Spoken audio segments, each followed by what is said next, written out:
Kesepakatan Anies di belakang panggung dibongkar. Ternyata Anies petugas Partai Nasdem dan Demokrat jika jadi presiden. Tapi Anies ingkar, tak mau mengakui. Ya Anies ini kan posisinya sebagai wayang aja. Sementara 3 partai ini kan dalang. Iya kan? Tidak bisa Anies yang mengatakan saya mau ke sana, mau ke sini. Enggak, partai ini yang mengatur mau kemana. Bahkan kemarin Anies Baswedan ini baru saja menghadap Surya Paloh untuk melaporkan hasil dari safari politik ke berbagai daerah. Nah, kalau sudah begini, maka akan semakin kelihatan mana yang bohir dan mana yang jongos partai. Saya tidak menyebut loh ya siapa. Ya jujur saja, saya jadi semakin yakin jangan-jangan istilah bohir belum sepakat itu memang benar adanya. Pengamat politik Emrus Sihombing menilai Ganjar Pranowo tetap bisa mengambil keputusan sendiri apabila terpilih menjadi Presiden Republik Indonesia. Menurut Emrus, Ganjar merupakan sosok strong leader. Hal ini disampaikan Emrus merespon pertemuan bakal calon presiden dari PDIP Ganjar Pranowo dengan Ketua Umum PKB Muhaimin Iskandar alias Cak Imin di Jakarta pada Jumat 18 Agustus 2023. Menurut Emrus, Ganjar Pranowo bukanlah seorang petugas partai dari PDIP seperti yang selama ini dinarasikan. Ganjar merupakan sosok yang berani mengambil keputusan. Emrus menuturkan, Megawati Soekarno Putri juga merupakan petugas partai, tetapi dia diberi amanah sebagai Ketua Umum PDIP.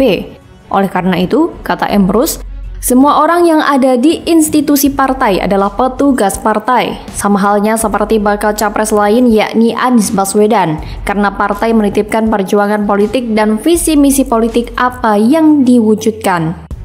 Karena memang sudah ada kesepakatan di belakang panggung antara parpol pendukung Anies, dan ketika jadi presiden mewujudkan kesepakatan itu, dan ketika diwujudkan Anies adalah petugas partai.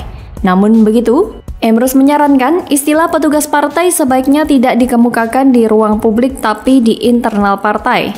Karena istilah ini selalu disalahartikan untuk menyerang orang tertentu.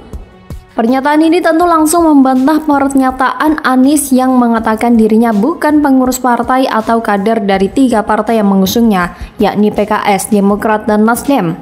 Sebelumnya, bakal calon presiden Anies Baswedan dengan sombongnya akan mengedepankan kepentingan rakyat bila terpilih menjadi presiden ke-8 Republik Indonesia pada 2024 nanti. Anies dengan songongnya menyebut dirinya bukan pengurus partai atau kader dari 3 partai yang mengusungnya. Namun dia yakin bila semuanya bermuara untuk kesejahteraan rakyat, maka partai politik akan mendukung kebijakan tersebut. Di sisi lain, Anies juga tidak menampik akan ada dinamika atau perbedaan cara pandang dari setiap partai politik pengusungnya.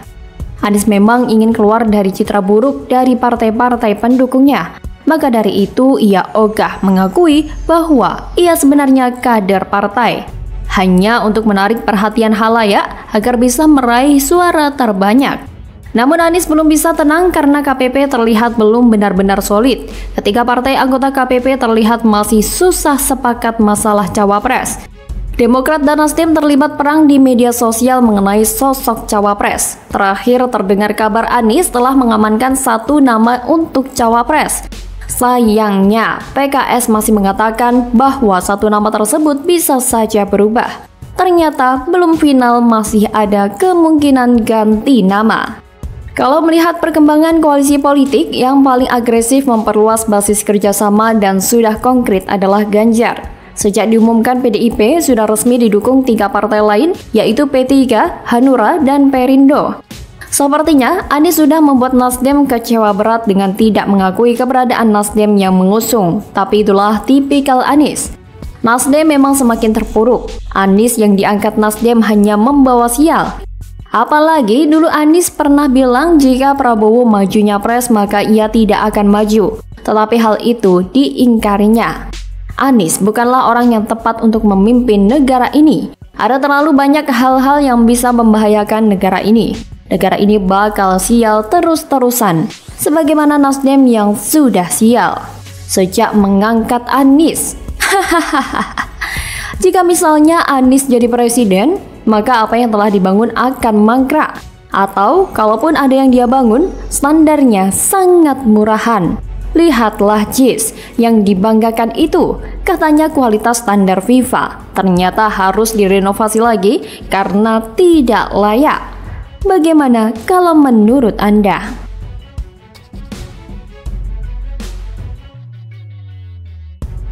Akibat udah tua, banyak tingkah. Serangan Amin Rais ke keluarga Jokowi balik jadi bumerang. Amin Rais terancam 7 tahun bui. Janganlah kita kompor-kompori dan yang lain-lain juga, ya. Kita hati boleh panas, kepala tetap dingin. Itu yang saya mohon.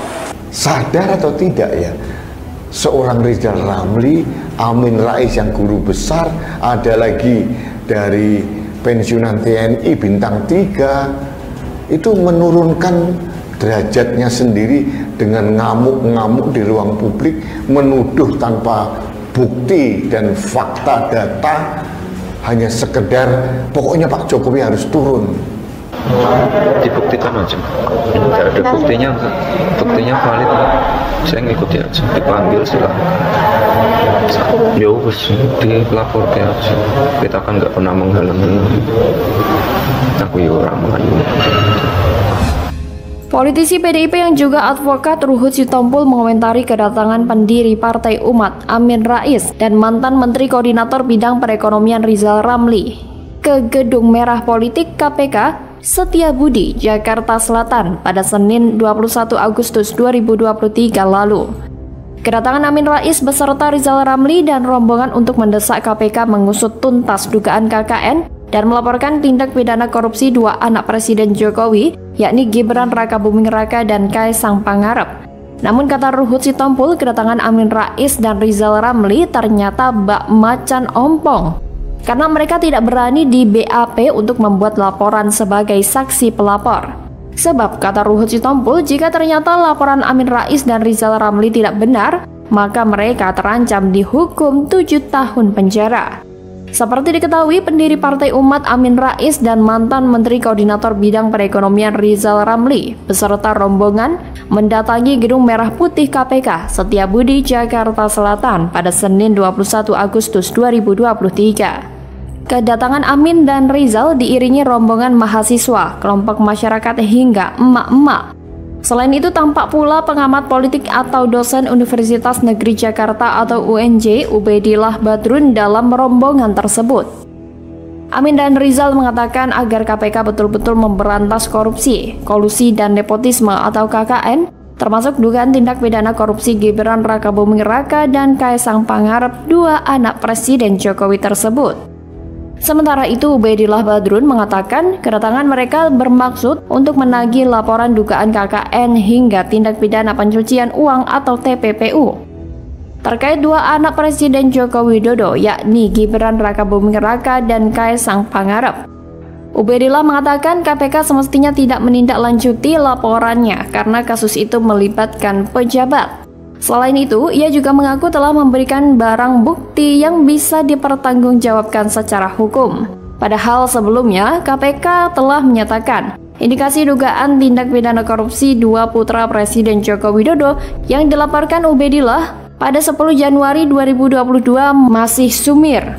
Wakil Ketua KPK, Nurul Gufron mengatakan, hingga saat ini Ubed belum memiliki informasi uraian fakta dugaan tindak pidana korupsi tersebut. Gufron menambahkan Ubed sebagai pelapor yang juga belum mengajukan data pendukung dugaan penyalahgunaan wewenang oleh penyelenggara negara dalam dugaan korupsi yang dilaporkan. Mereka selama ini dikenal sebagai para oposan yang kerap mengkritisi dan menyudutkan pemerintahan Jokowi. Mereka seperti memiliki dendam kesumat terhadap keluarga Jokowi. Belum lama mereka menyerukan people power, ingin menjatuhkan Jokowi dari kepresidenan. Tapi sayang rakyat tak menyambutnya. Justru sebaliknya, berbagai survei menunjukkan kepuasan terhadap kinerja Jokowi dari waktu ke waktu mengalami kenaikan hingga tembus 80%-an. Sebuah prestasi yang konon tak pernah diraih oleh presiden-presiden sebelumnya. Kemarahan mereka katanya karena tak bisa bertemu dengan pimpinan KPK. Padahal untuk sebuah pengaduan atau menyampaikan bukti baru misalnya dapat disampaikan kepada KPK yang bertugas. toh nanti akan diproses sesuai prosedur. Tak etis mereka memaksakan kehendak, sepatutnya mereka bijak menempuh prosedur yang ada di KPK. Tak perlu marah-marah apalagi sambil ancam sana, ancam sini.